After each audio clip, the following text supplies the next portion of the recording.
بسم اللہ الرحمن الرحیم۔ دوستو، حضور اکرم صلی اللہ علیہ وآلہ وسلم کے تمام صحابی ستاروں کی مان تھے۔ آپ صلی اللہ علیہ وآلہ وسلم اپنے ہر صحابی سے انتہائی محبت کرتے تھے۔ آپ صلی اللہ علیہ وآلہ وسلم نے فرمایا، میرے صحابی کو گالی یا برا نہ کہنا۔ جان لو کہ تم میں سے کوئی بھی احد پہاڑ کے برابر بھی خیرات یا صدقہ کر لے، وہ میرے صحابی کے ایک پاؤ اناج کے خرچ کرنے کے برابر بھی فضیلت تک نہیں پہنچ سکتا۔ دوستو، وہ صحابی کتنے خوش قسمت ہیں جنہوں نے حضور اکرم صلی اللہ علیہ وآلہ وسلم کے چہرے اور زلفوں کی زیارت کی۔ آپ صلی اللہ علیہ وآلہ وسلم نے دو صحابیوں کے بارے میں فرمایا تھا، میرے ماں باپ ان پر قربان ہوں۔ ان میں سے حضرت سعد بن ابی وقاص اور زبیر بن عوام شامل ہیں، اور ہر صحابی کا علیحدہ علیحدہ رتبہ ہے۔ کسی کو صدیق کہا تو کسی صحابی کو ماں کر لیا، کسی کو اللہ کا شیر کہا تو کسی کو اللہ تبارک و تعالیٰ کی تلوار کہا، اور کسی کو سخاوت کا خطاب دیا۔ ایک وہ بھی صحابی تھے جنہیں اپنے بعد اس امت کا صادق اور امین کہا، جنہیں دنیا ابو عبیدہ بن جراح اور فاتح ایران کے حوالے سے جانتی ہے۔ ایک صحابی اتنے زیادہ مالدار تھے کہ آپ صلی اللہ علیہ وآلہ وسلم نے فرمایا، تو میرے تمام صحابیوں میں سے سب سے آخر میں جنت میں جائے گا، جسے عبد الرحمن بن عوف کہا جاتا ہے۔ دوستو، 14 سال گزرنے کے بعد بھی ایک صحابی ہے جو آج تک زندہ ہے۔ دنیا بھر سے لاکھوں کی تعداد میں لوگ اس صحابی کو دیکھنے آتے ہیں۔ یہ صحابی کون ہے، اس ویڈیو میں تفصیل سے بتایا جائے گا۔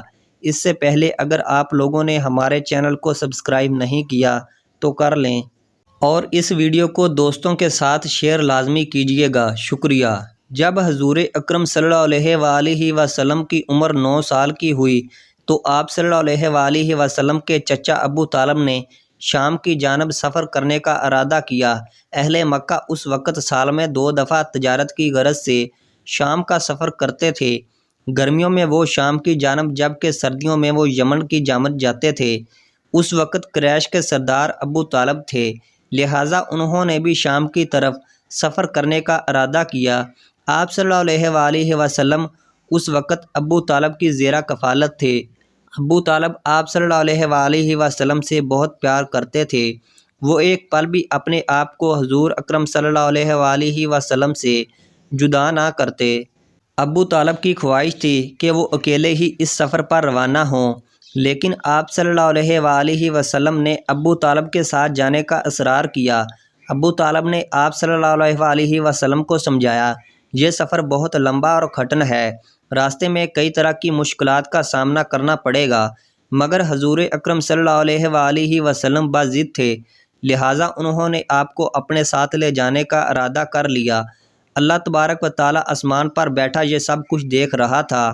اسی سفر میں دنیا نے دیکھا کہ محمد صلی اللہ علیہ وآلہ وسلم اللہ تبارک و تعالیٰ کے سچے نبی ہیں۔ قریش کا یہ قافلہ سفر کرتے کرتے وادی صفان پہنچ گیا۔ یہاں ایک سایہ دار درخت کے نیچے قریش نے آرام کرنے کا فیصلہ کیا۔ درخت کے پاس ہی ایک گرجا گھر اور راہب کی خانقاہ تھی۔ اس خانقاہ میں عیسائی دنیا سے بے نیاز ہو کر اللہ تبارک و تعالیٰ کی عبادت کیا کرتے تھے۔ انہیں عیسائی میں سے ایک کا نام بحیرہ تھا۔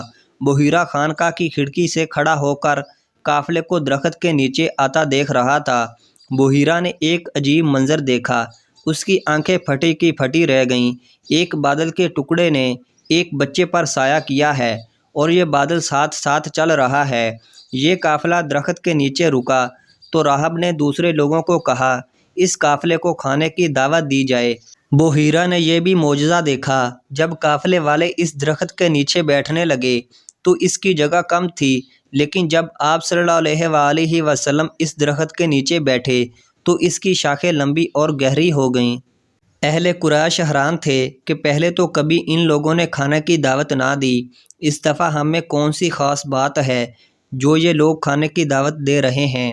لہٰذا یہ لوگ کھانا کھانے کے لیے خانقاہ کے اندر چلے گئے، جبکہ قریش نے آپ صلی اللہ علیہ وآلہ وسلم کو سامان کی دیکھ بھال کے لیے پیچھے چھوڑ دیا۔ بحیرہ نے قریش کے ہر فرد کے سامنے کھانے کو رکھنا شروع کر دیا۔ اب یہ ہر فرد کا معائنہ کرنے لگا۔ بحیرہ تورات اور انجیل کا بہت بڑا عالم تھا۔ وہ نبوت کی نشانیوں کے بارے میں جانتا تھا۔ سلیمان فارسی بھی اس کے شاگرد تھے۔ بحیرہ کو اپنے سامنے بیٹھے مہمانوں میں کچھ خاص نظر نہ آیا۔ چنانچہ اس کھانا کھانے والوں سے پوچھا، کوئی ایسا فرد تو نہیں جو اس جگہ موجود نہ ہو؟ قریش کے ایک فرد نے کہا کہ ایک بچہ باقی ہے جس کو ہم سامان کی دیکھ بھال کے لیے چھوڑ آئے ہیں۔ پھر یہ خود ہی کہنے لگا، ہم پر لعنت ہو، ہم خود تو کھانا کھانے کے لیے بیٹھ گئے جبکہ ایک بچے کو سامان کی دیکھ بھال کے لیے چھوڑ دیا۔ پھر قریش کا یہی فرد خود حضور اکرم صلی اللہ علیہ وآلہ وسلم کو لے کر آیا۔ آپ صلی اللہ علیہ وآلہ وسلم نے جیسے ہی خانقاہ میں قدم رکھا، خانقاہ روشن ہو گئی۔ بحیرہ کی آنکھیں پھٹی کی پھٹی رہ گئیں۔ آپ صلی اللہ علیہ وآلہ وسلم کو دیکھنے لگا، پھر وہ آپ صلی اللہ علیہ وآلہ وسلم کے ساتھ کھانا کھانے کے لیے بیٹھ گیا۔ بحیرہ کی تمام توجہ آپ صلی اللہ علیہ وآلہ وسلم پر تھی۔ اہل قریش نے کھانا کھانے سے پہلے لات عزیٰ کا نام لیا، جبکہ آپ صلی اللہ علیہ وآلہ وسلم نے کھانے کا آغاز اللہ کے نام سے کیا۔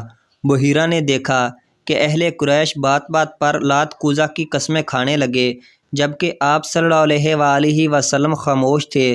بحیرہ نبوت کی گہرائی تک پہنچنا چاہتا تھا۔ اس کی خواہش تھی کہ وہ آپ صلی اللہ علیہ وآلہ وسلم سے کچھ سوال کرے۔ بحیرہ نے ابو طالب سے کہا، میں تنہائی میں آپ کے بچے سے کچھ سوال کرنا چاہتا ہوں۔ اس کے بعد ابو طالب اور آپ صلی اللہ علیہ وآلہ وسلم ایک کمرے میں چلے گئے۔ بحیرہ نے دروازہ بند کر کے کہا، میں تمہیں لات عزیٰ کی قسم دے کر کہتا ہوں، جو میں پوچھوں اس کا صحیح جواب دینا۔ اس کے جواب میں آپ صلی اللہ علیہ وآلہ وسلم نے کہا، میرے سامنے لات عزیٰ کا نام مت لو، مجھے ان سے شدید نفرت ہے۔ بحیرہ آپ کا جواب سن کر بہت خوش ہوا۔ یہ نبوت کی ایک بہت بڑی دلیل تھی کہ بت پرست معاشرے میں آنکھ کھولنے والے بچے کو بتوں سے کس قدر نفرت تھی۔ پھر بحیرہ نے آپ صلی اللہ علیہ وآلہ وسلم سے خوابوں اور نیند کے بارے میں سوالات کیے۔ بحیرہ جانتا تھا کہ ایک نبی آنے والا ہے، اس کا ظہور عرب کی سرزمین پر ہوگا۔ جب سوال و جوابات کا سلسلہ ختم ہوا تو وہ کہنے لگا، میں آپ کی پشت کو دیکھنا چاہتا ہوں۔ آپ صلی اللہ علیہ وآلہ وسلم نے اس کی اجازت دے دی۔ پیرانے جب آپ صلی اللہ علیہ وآلہ وسلم کی پشت پر نبوت کی مہر دیکھی تو اس کا یقین پختہ ہو گیا، یہ بچہ ہی اللہ تبارک و تعالیٰ کا آخری نبی ہے۔ بحیرہ ابو طالب سے پوچھنے لگا، یہ بچہ رشتے میں آپ کا کیا لگتا ہے؟ ابو طالب نے کہا، یہ میرا بیٹا ہے۔ بحیرہ نے پھر سوال کیا، کیا واقعی آپ کا بیٹا ہے؟ پھر ابو طالب نے کہا، یہ میرا بیٹا ہے۔ پھر بحیرہ کہنے لگا، یہ نہیں ہو سکتا، میرے علم کے مطابق اس بچے کے والدین فوت ہو چکے ہیں۔ پھر ابو طالب نے کہا، یہ بات سچ ہے، اس کے والدین کا انتقال ہو چکا ہے، یہ بچہ رشتے میں میرا بھتیجا لگتا ہے۔ بحیرہ اپنی جگہ سے اٹھا اور کہنے لگا، اس بچے میں نبوت کی تمام نشانیاں ہیں، یہ اللہ تبارک و تعالیٰ کا آخری نبی ہے، اس کی نشانیاں تورات اور انجیل میں موجود ہیں۔ اس بچے کو حجاز واپس لے جاؤ۔ اگر یہودیوں اور رومیوں کی اس بچے کی نبوت کے بارے میں علم ہو گیا تو وہ اسے نقصان پہنچانے کی کوشش کریں گے۔ یہ سن کر ابو طالب نے آگے کا سفر منسوخ کر دیا اور واپس حجاز لوٹ گئے۔ دوستو، جس درخت کے نیچے آپ صلی اللہ علیہ وآلہ وسلم نے آرام فرمایا اسے صحابی درخت کہتے ہیں۔ اللہ تبارک و تعالیٰ کا یہ معجزہ دیکھو کہ پورے ریگستان میں ایک ہی درخت ہے جو 1400 سال سے ہرا بھرا ہے، اور یہی وہ صحابی ہے جو آج تک زندہ ہے۔